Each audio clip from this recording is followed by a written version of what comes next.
Di episode sebelumnya, Hoshina melatih Kafka teknik bela diri, tapi jalan Kafka masih panjang. Sementara itu di tempat Kaiju 9, walaupun tubuhnya sudah dimakan Kaiju 9, ternyata Isao masih memiliki kesadaran. Tapi itu hanyalah kesadaran spiritual yang tipis, jadi Isao tidak bisa mengendalikan tubuhnya. Sejak dimakan Kaiju 9, Isao mencoba melawan dari dalam. Tapi dengan tubuh yang sudah hancur, Isao tidak bisa melakukan apapun. Dan Isao merasa sudah mencapai batasnya. Sekilas Isao bisa melihat apa yang Kaiju 9 lihat. Jadi Isao juga tahu kalau Kaiju 9 menyiapkan pasukan yang mengerikan. Dan waktu kebangkitan Kaiju sudah dekat. Sementara itu di kota Numata Prefektur Gunma, ada beberapa orang yang memasuki wilayah pegunungan untuk mencari beruang. Tapi mereka malah bertemu kaiju raksasa yang tidak memiliki wajah. Kaiju ini terlihat kurus dan inti kaijunya juga terlihat. Di kota lain, tepatnya di kota Ageo Prefektur Saitama, terlihat ada kereta yang berjalan dari arah Shinjuku. Tapi keretanya terpaksa berhenti di tengah jalan karena ada kaiju yang muncul tiba-tiba. Struktur tubuh kaijunya tidak jelas. Bentuk tubuhnya kotak persegi panjang dan ada banyak kepala di sana. Tapi kaijunya tidak menyerang manusia. Dia muncul dan menghilang begitu saja. Sementara itu di distrik Shibuya, dilaporkan kemunculan kaiju berbentuk manusia. Kaiju ini tiba-tiba muncul di tengah jalan dan terlihat dia punya banyak otak di sekujur tubuhnya. Tapi lagi-lagi kaijunya tidak menyerang manusia. Dia hanya diam saja selama 3 menit. Kemudian dia pergi begitu saja. Di kota Chigasaki, Prefektur Kanagawa juga ditemukan kejadian aneh. Tiba-tiba ada ratusan ikan yang jatuh dari langit. Setelah diselidiki, pelakunya adalah seekor kaiju berukuran kecil. Dia menyedot air laut yang bercampur dengan ikan. Setelah kenyang, kaiju itu kembali ke laut, jadi dia tidak memasuki daratan. Sementara itu di Prefektur Tochigi, terlihat ada kaiju berukuran sedang yang berlari dengan cepat di jalan raya.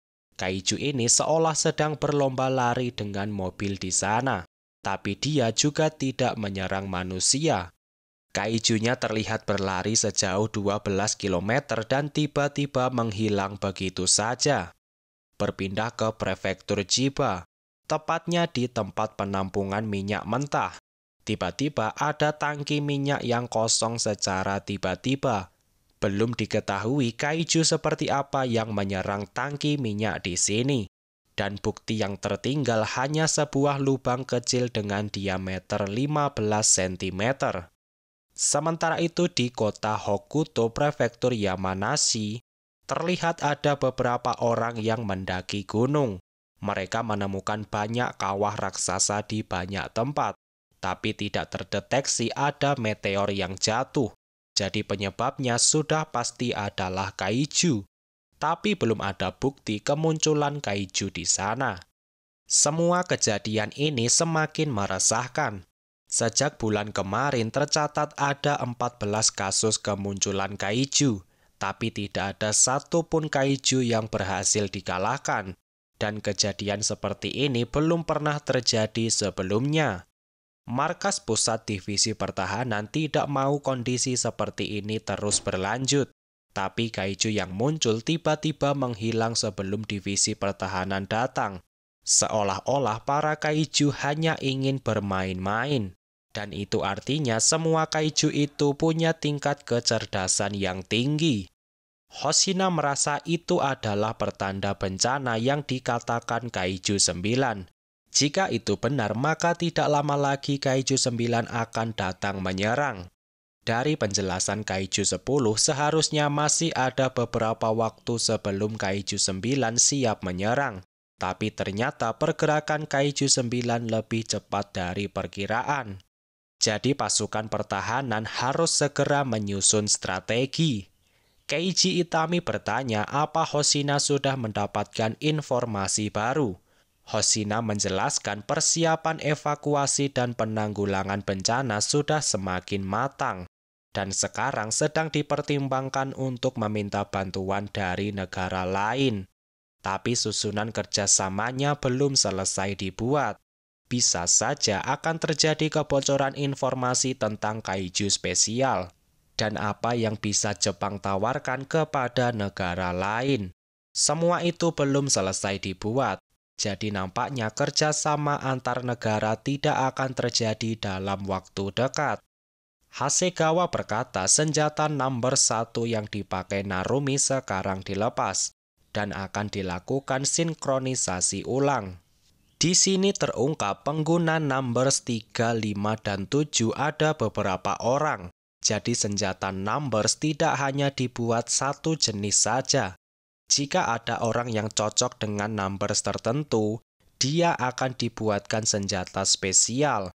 Saat ini pengguna numbers 3 berada di Hokkaido, dan numbers 5 berada di prefektur Akita. Jadi prajurit dengan kekuatan besar sekarang masih tersebar di seluruh Jepang, dan ada gagasan untuk mengumpulkan mereka semua di wilayah Kanto. Yang jelas kekuatan tempur divisi pertahanan belum siap untuk melawan Kaiju 9. Jadi apa yang akan mereka lakukan? Di saat yang sama terlihat Isao yang semakin kehilangan kesadaran. Isao tidak bisa menahannya lebih lama. Jadi Isao mempercayakan masa depan negara kepada semua prajurit, dan tentu saja kepada Kikoru dan juga Kafka. Sementara itu di markas divisi 1, Narumi mengajak Kikoru ke ruang bawah tanah. Sudah cukup lama mereka turun, sampai akhirnya mereka mencapai lantai 13 di bawah tanah. Ternyata Kikoru sudah berhasil mengalahkan semua ketua regu divisi 1. Jadi sesuai janji, Narumi akan melatih Kikoru secara langsung. Dan sebagai langkah awalnya Kikoru diberikan senjata baru. Senjata ini berbentuk baju. Jadi Kikoru akan menggunakannya di seluruh tubuh. Dan senjata ini dibuat dari numbers 4. Numbers yang sama yang pernah Hikari gunakan di masa lalu. Ternyata darah keturunan Hikari membuat Kikoru cocok dengan numbers 4. Jadi senjata ini seperti warisan yang ditinggalkan Hikari. Kedua orang tua Kikoru tewas karena melawan Kaiju, dan Kikoru akan membalas dendam kematian mereka. Pada akhirnya 3 bulan sudah berlalu sejak kemunculan banyak Kaiju misterius, dan selama itu juga tidak ada satupun Kaijunya yang kembali terlihat. Dan total sudah 46 hari berlalu tanpa ada kemunculan Kaiju. Hal ini justru membuat orang-orang khawatir. Rasanya seperti masa tenang sebelum badai datang. Di sini muncul kembali anak yang diselamatkan Kafka di episode 1. Anak ini menyuruh ibunya tenang. Walaupun nanti Kaiju 9 menyerang, anak ini yakin Kaiju 8 pasti akan mengalahkannya. Dan Kaiju 8 akan menyelamatkan semua orang. Saya pribadi suka melihat karakter dari chapter awal yang kembali mendapatkan jam tayang. Dan hal-hal seperti ini bisa menjadi booster untuk Kafka. Tapi sekarang pun ayah anak ini tidak terlihat. Mungkinkah? Sementara itu di markas divisi 1, Narumi dan Kikoru sudah memulai latihan bersama. Dan benturan kekuatan mereka membuat gempa kecil di lantai bawah tanah. Terlebih lagi di lantai 17 tempat mereka berlatih sekarang. Sementara itu di darat juga dilakukan latihan dalam skala besar. Divisi 1 dan 3 melakukan latihan gabungan. Jadi ada banyak prajurit di sini. Hasegawa memimpin latihan menembak. Dan terlihat Minase dari divisi 3 ikut latihan di sana. Di sisi lain, Kafka masih berlatih bersama Hoshina. Hoshina memegang tameng dan Kafka harus memukulnya. Kafka memasang kuda-kuda dan memberikan pukulan. Pukulan Kafka cukup keras sampai membuat Hoshina sedikit mundur. Dan Kafka mulai sombong karena berhasil membuat Hoshina bertahan dengan keras. Tapi Hoshina meminta situasinya dibalik. Jadi sekarang Kafka yang membawa tameng dan Hoshina yang akan menyerang. Hoshina memberikan pukulan dan Kafka sampai terbang jauh ke belakang. Padahal Kafka baru sombong sebentar. Tapi kesombongan itu berakhir bahkan sebelum mie instan matang. Menurut Hoshina, kekuatan Kafka masih kurang, tapi mereka harus istirahat dulu. Kafka kesal karena Hoshina pamer kekuatan, dan Kafka bertekad akan membalasnya di latihan sore. Akhirnya sudah jam makan siang. Kali ini Kafka makan siang di atap. Kafka merasa pemandangan di sini cukup bagus, dengan view pelabuhan dan perkotaan di seberang sana. Kafka mulai berjalan mencari tempat duduk, dan Kafka malah menemukan Kapten Mina yang sedang makan siang. Kursi di sebelah Mina kosong, tapi Kafka sadar pangkatnya sangat jauh dari Kapten Mina. Jadi Kafka memutuskan mencari kursi yang lain saja. Tapi gerak-gerik Kafka diketahui Kapten Mina, dan Kapten Mina menyuruh Kafka makan siang di sini. Kafka gagal kabur, jadi sekarang Kafka duduk di sebelah Kapten Mina. Aura seorang kapten memang beda, apalagi Kapten Mina adalah wanita terkuat dalam divisi pertahanan, dan Kafka senang bisa duduk di sebelah wanita sehebat itu. Kafka ingin mengobrol sesuatu, dan Kafka mulai berbicara basa-basi. Kapten Mina merasa hari-hari belakangan ini sangat tenang. Sudah hampir 2 bulan tanpa ada kemunculan kaiju. Orang-orang bisa bekerja dengan normal. Anak-anak bersekolah dengan tenang. Dan semua orang menjalani hidup dengan damai. Andai saja kondisi ini terus berlanjut selamanya, rasanya seperti kaiju sudah benar-benar musnah. Kafka langsung teringat masa kecilnya bersama Mina. Mereka berdua menginginkan kaiju musnah semuanya. Dan Kafka setuju hari-hari tenang seperti ini adalah yang mereka impikan. Tapi Kafka malah berbicara dengan bahasa yang santai, padahal lawan bicaranya adalah seorang kapten. Kafka langsung panik dan kembali bicara dengan sopan. Tapi Mina menyuruh Kafka santai saja, karena hanya ada mereka berdua di sini.